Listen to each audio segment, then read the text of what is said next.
Sir, आज जो लघु सचिवालय में आज वकील साथी जो है धरना दे रहे हैं, क्या कारण है, किसको लेकर के?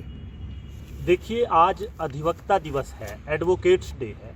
और पूरे हरियाणा, पंजाब और भारत में जो किसानों का आंदोलन चल रहा है,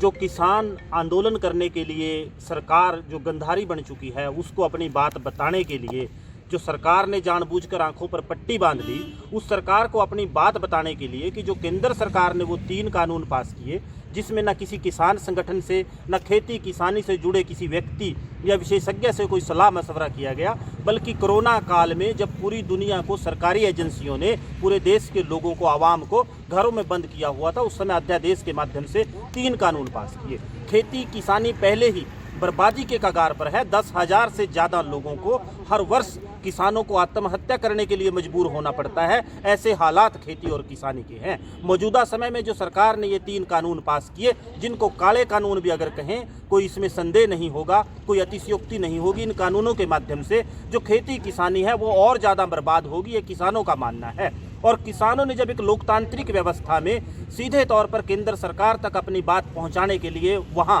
आंदोलन करने के लिए जाना चाहा, तो हरियाणा सरकार ने जो सड़कों में अवरोधक पैदा करके किसानों के ऊपर इस कड़कड़ाती ठंड में पानी की बौछारें छोड़ी, वाटर कैनन का इस्तेमाल किया, जो उनके ऊपर लाठी चार्ज की, मुकदमे दर्ज किए, उस सब के विरोध में, केंद्र सरकार के इन 3 कानूनों के विरोध में, जिन काले कानूनों का विरोध किसान कर रहे हैं और किसानों के समर्थन में इन सरकार की लोकतांत्रिक मूल्यों की जो हत्या की है, उसके खिलाफ आज हमारे वकील साथियों ने, जिसमें नारायणगढ़ प्रेस क्लब के साथियों ने भी हमारा साथ दिया और साथ ही साथ जो भूतपूर्व सैनिक हैं उनकी जो यहाँ उनकी संस्था है, उनका जो संगठन है पैरामिलिट्री फोर्सेस के जवानों का, उसने हमारा साथ दिया। ये किसानों को बताने के लिए, ये हरियाणा सरकार को बताने के लिए, भारत सरकार को बताने के लिए कि देश का अन्नदाता किसान अकेला नहीं है। आज हरियाणा का, देश का वकील, पत्रकार और पूर्व सैनिक सब किसानों के साथ धरती का सीना चीरकर अन्न पैदा करता है। उसके प्रति जो बेरुखी केंद्र सरकार कर रही है, 1 हफ्ते से किसान बैठे हैं, 26 तारीख से किसान 25 तारीख से धरनारत हैं, उनको जबरन रोक रखा है दिल्ली में जाने से। ऐसे हालातों में सरकार की जिम्मेवारी बनती थी कि कानून बनाने से पहले, जब किसान के लिए कानून बनाए तो पहले किसान और किसान संगठनों से सलाह मशवरा करना चाहिए था। ऐसे में सरकार जो अपनी हठधर्मिता पर अड़ी हुई है, किसानों को और किसान संगठनों को दबाकर इन काले कानूनों को जबरन थोप कर खेती और किसानी को बर्बाद करना चाहती है। उस सरकार के उन फरमानों के खिलाफ, तुगलकशाही फरमानों के खिलाफ आज वकील, प्रेस और पूर्व सैनिकों ने एक ये सांकेतिक धरना प्रदर्शन 1 दिवस का दिया है कि हरियाणा सरकार, जो हरियाणा का मुख्यमंत्री कहता है कि किसान हरियाणा के नहीं हैं, हम कहना चाहेंगे कि हरियाणा का किसान ही नहीं बल्कि हरियाणा का वकील, हरियाणा का पत्रकार और हर एक वो व्यक्ति, चाहे पूर्व सैनिक है, चाहे हर एक वो व्यक्ति मजदूर है, छोटा व्यापारी है, कर्मचारी है, किसानों के साथ कंधे से कंधा मिलाकर खेती और किसानी को बचाने की इस लड़ाई में उनके किसानों के साथ खड़ा है। आज सर, आज जो है वकील साथी यहाँ लघु सचिवालय में धरना दे रहे हैं और पत्रकार मंच भी साथ में बैठा है, तो क्या कहना है आपका? सरकार ने जो किसानों का बिल पास किया है, किसानों के विरोध में, उसका किसान जो विरोध कर रहे हैं वो है एक बेहद तानाशाह तरीके से पेश किया है और गैर जिम्मेदाराना है। और उसके बाद जब किसान अपनी बात कहने के लिए, उसका विरोध करने के लिए,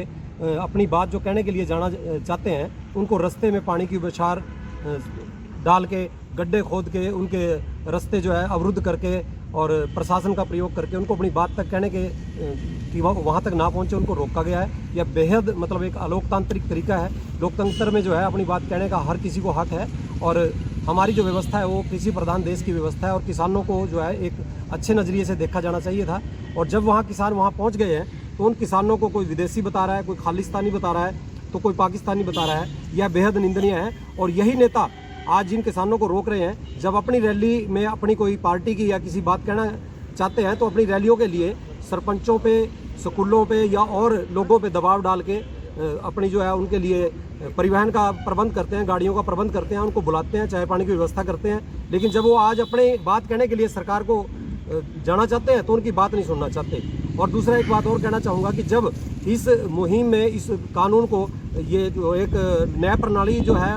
वो एक स्तंभ माना जाता है लोकतंत्र का, तो न्याय प्रणाली के लोग भी जो जुड़े हुए हैं उसमें वकील और पूर्व जस्टिस हाई कोर्ट तक के इसको कानूनों को काला कानून बता रहे हैं, तो सरकार इसको फिर भी वाजिब ठहरा रही है। बहुत से पढ़े लिखे लोग जो है इसको गैरवाजिब बता रहे हैं, किसानों के जो विरोधी बता रहे हैं, लेकिन कुछ जो कम पढ़े लिखे मूर्ख मंत्री जो है वो किसानों को कहीं ना कहीं गलत बता रहे हैं और उनको किसानों का गुंडा तत्व बता रहे हैं। तो यह बेहद निंदनीय है। लोग पत्रकार मंच है, नारायणगढ़ पत्रकार मंच ने वकील साथियों का साथ देते हुए जो इन काले कानूनों का यहाँ पे विरोध कर रहे हैं और किसानों के पक्ष में जो है हम वकील साथियों के साथ यहाँ पे नारायणगढ़ पत्रकार मंच के साथी बैठे हैं, उनका समर्थन किया है और जरूरत पड़ी तो हम इस विरोध में किसानों के साथ बॉर्डर पे भी जाएंगे, वहाँ पे दिल्ली भी जाएंगे।